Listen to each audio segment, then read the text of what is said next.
Houston, we might have a problem. Hey everyone, and welcome back to the channel.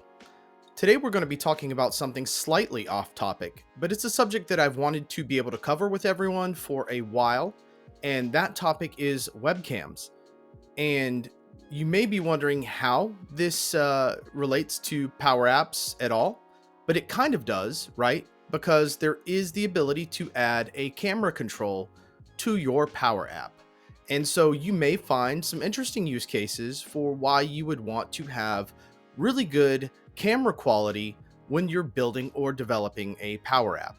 I have quite a few webcams here, and I kind of wanted to be able to do a little bit of a showdown and comparison on the webcams that I personally own.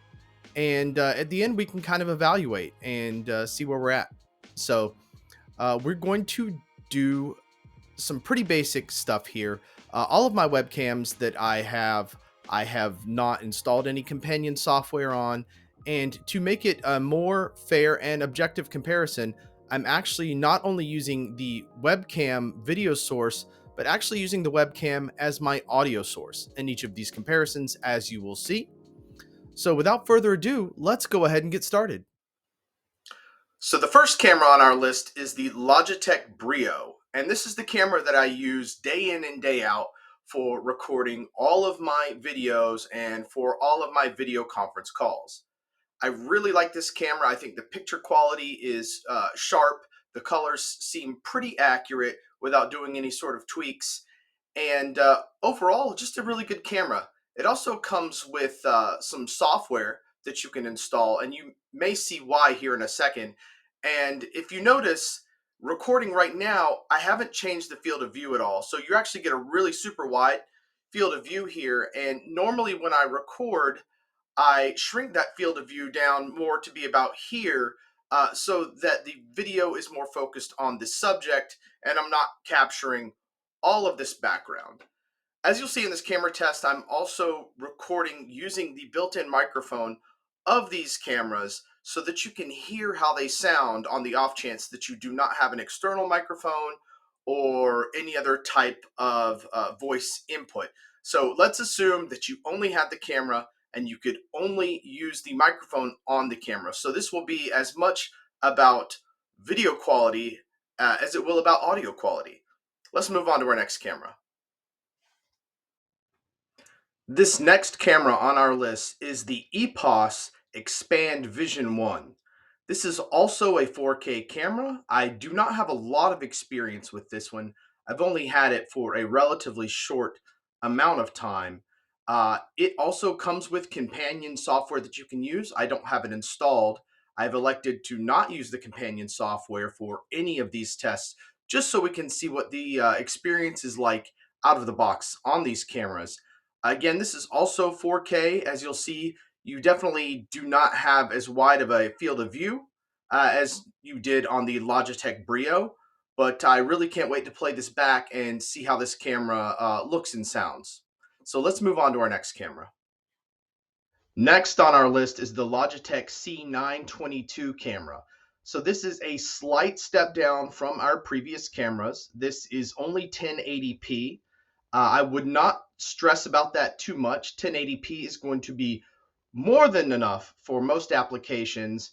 There's a lot of compression that goes on the back end when you're on video calls, or if you're watching a YouTube video on your mobile device. Generally, 1080p is going to just about be your ceiling. So I wouldn't worry too much about the resolution or the quality of the camera. It also, again, has an integrated mic. I'm expecting it to perform about as well as the others in that category. The one thing that I do not like about this camera is that the USB cable on the back is not detachable like it was on the previous two cameras, which makes this a lot more cumbersome to store, because instead of being able to sort of box or package the camera up neatly if you were traveling with it or putting it away for any extended period of time, you kind of have to do the good old-fashioned grab the camera and wrap the cable around, and that's kind of tacky and kind of cumbersome, and I feel like has at least a slight potential for wearing down that USB cable that's attached to the camera over time. But let's go ahead and move on to our next camera. The next camera on our list is from Aukey, and it is the PC-L1ME camera. The first thing you'll notice about this one is that the field of view by default is absolutely enormous. So it's showing almost a lot more in my office than I normally would. It almost, I feel like, gives me a little bit of a fisheye perspective, which is perhaps a little problematic at the end of the day. Again, I think this camera is only 1080p. The USB cable on it is, again, affixed to the camera, and I'm just glad I got through this recording without it actually flickering. I had this one for a while and used it for a very long time. So it's pretty decent.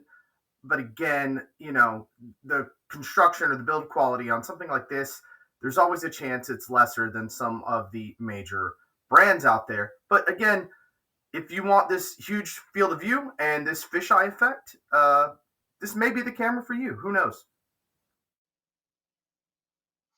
We're going to blow through this one really quickly because it was annoying to even record on. This is a company called Ruision. It is their UVC camera. This is one of those Amazon.com specials. It's clearly not even 1080p. My voice is probably severely desynced from the video if it's even working at all. And that might be a driver issue or something that could be corrected, but we're just testing out of the box. This camera is awful. Please, please, can I stop using it?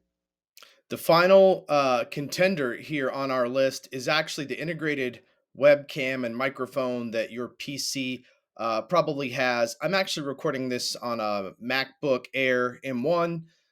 They are notorious for not having really good cameras as part of the overall package that you get, which is unfortunate for the price. However, you know, whether you have an HP or a Lenovo or whatever you have, it's probably only going to be marginally better. You got might get marginally better colors. In testing on my HP laptop, I found that it still performed extremely poorly under low light conditions. So if it feels a little grainy, that would be to be expected. It probably feels really spacious and roomy audio wise and a super narrow field of view. The best camera slash audio combination I found on any laptop personally is actually the Microsoft Surface series. I know that sounds biased, but it's honestly just what I have found to be true. So let's go ahead and end this test and see where we ended up. And we're back. So that was quite a journey, and I made some notes along the way. Originally, when I filmed these sequentially based off of how I thought the cameras would perform, and some performed in areas as expected, and there were a few surprises along the way. So let's go ahead and recap.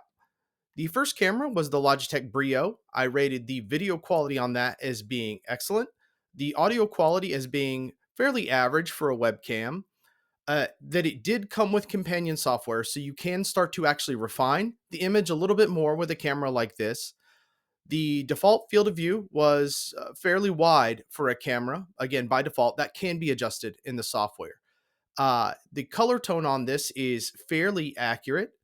It does have a 1/4 inch mounting adapter, so you could actually mount this to a tripod or something similar if you wanted to. And it does come with a removable USB-C cable, which can be helpful for either storing or moving the camera. The next camera on our list was the EPOS Expand Vision 1, and I felt that the video quality on that was only good. The audio quality was perhaps a little bit better than what we saw in the Logitech Brio. It does come with companion software as well, so you can again begin to sort of fine tune this camera to your liking. The default field of view on this was more narrow than the Logitech Brio.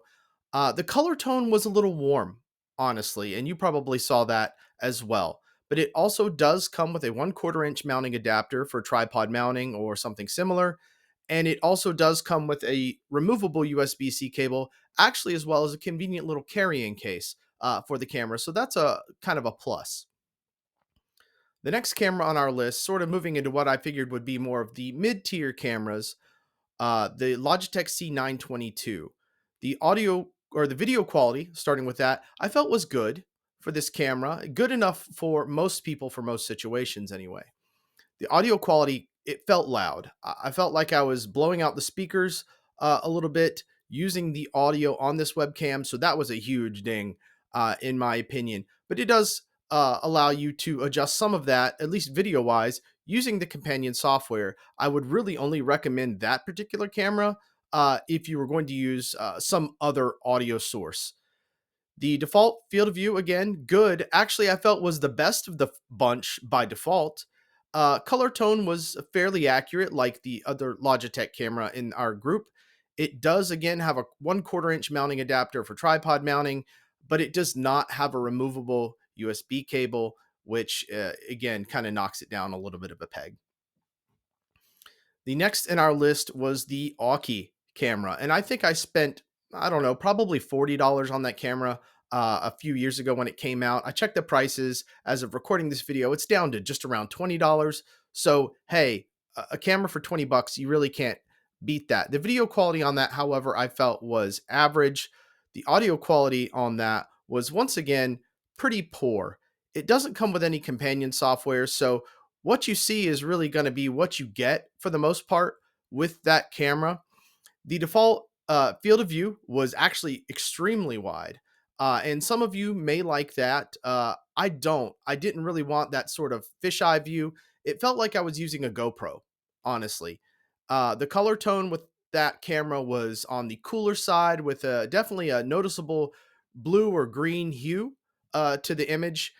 It does, however, have a 1/4 inch mounting adapter like all of the other cameras we've mentioned up until this point, but it does not come with a removable USB cable. Moving further down was our Amazon Special camera. It had average video quality. I was actually surprised on playback that the video quality wasn't terrible. The audio quality was okay, but huge points off for how it desynced from the video. That would be a massive problem in recording or presenting on a video call using a camera like that. It did not come with any companion software, and considering it's not a very recognizable brand, honestly, if I didn't know where this camera came from, I might not even plug it into my computer. Uh, the default field of view on that camera was narrow, maybe some of the most narrow of the bunch so far, with a warm color tone. It did not come with a 1/4 inch mounting adapter, so again, this is only to fulfill super basic needs. And it, of course, did not come with a removable USB cable like all of the other cameras, sort of on the mid to lower end. And finally, we had our integrated camera within our laptop. I rated the video quality on that. It is honestly pretty poor. I think it caps out at 720p, and that's probably under the best conditions with perfect lighting and everything else. Audio quality on that was okay. That's partially because you're sitting a lot closer to that camera than you are to some of your other cameras in the list. Companion software, no, not really. It's going to be limited by how far you can refine it in your operating system or through using a third party recording application. The default field of view on that is very narrow, and in fact, going to be very limited by how far from your laptop you can realistically sit. The color tone was warm for me. No 1/4 inch mounting, not applicable really. Same with removable USB cable. And final note on using a laptop camera is that generally, unless you can use some sort of laptop stand or something, the camera angle is going to be extremely unflattering for most people. So I talked a bunch, which I don't think should really come as a surprise to anyone. But I don't really want to conclude this with which one I would choose. I am choosing what I think is the best of the ones that I personally own. Of course, all of the cameras here I do personally own, and all of the views and opinions about these cameras are my own. However, I think it does bring up some good and some interesting points for things that you might want to consider when you're choosing a webcam. And so I think the first thing on the list is pretty obvious. Don't use your laptop webcam if you can at all help it. Uh, it doesn't look great. you are very limited in placement and adjustment features. However, there are some things that I would look for. And the first thing that I would look for is a camera that is going to do at least 1080p. I feel like that's really sort of what should be the bare minimum for a camera in 2024 for good image quality. The second thing you would want to look for is some companion software because you do want to probably end up doing some fine tuning of your image, whether it's in terms of FOV or color tone or what have you, if the software will allow you to do that. You just really want to be able to refine your image a little bit more, and that's a place where a companion software can help. The other thing I would look for is a removable USB cable. I don't think it's a huge deal breaker, but honestly, it just helps when you're storing these cameras. If I put this camera back in a drawer, I don't want to have to wrap the cable around it. I just feel like that causes unnecessary stress on the cable over time, and it kind of coils it. A USB cable will kind of remember how it was coiled up, and so it'll be a little bit kinked or springy if you have to pull it out and use it again. So the ability to detach that cable really benefits from that. And then finally, price point. It's not something I really touched on a lot in the video because it can be very subjective. I would say this. I think that there are a lot of really great webcams out there, starting probably at $50 being your bare minimum of where I would spend, and upwards of maybe 250 on the high end for what I think you should spend for a camera for recording and for video conferencing. Of course, it can get much higher than that. You can use things like maybe a very expensive GoPro for a webcam if you really wanted to. Mine doesn't happen to support that feature yet.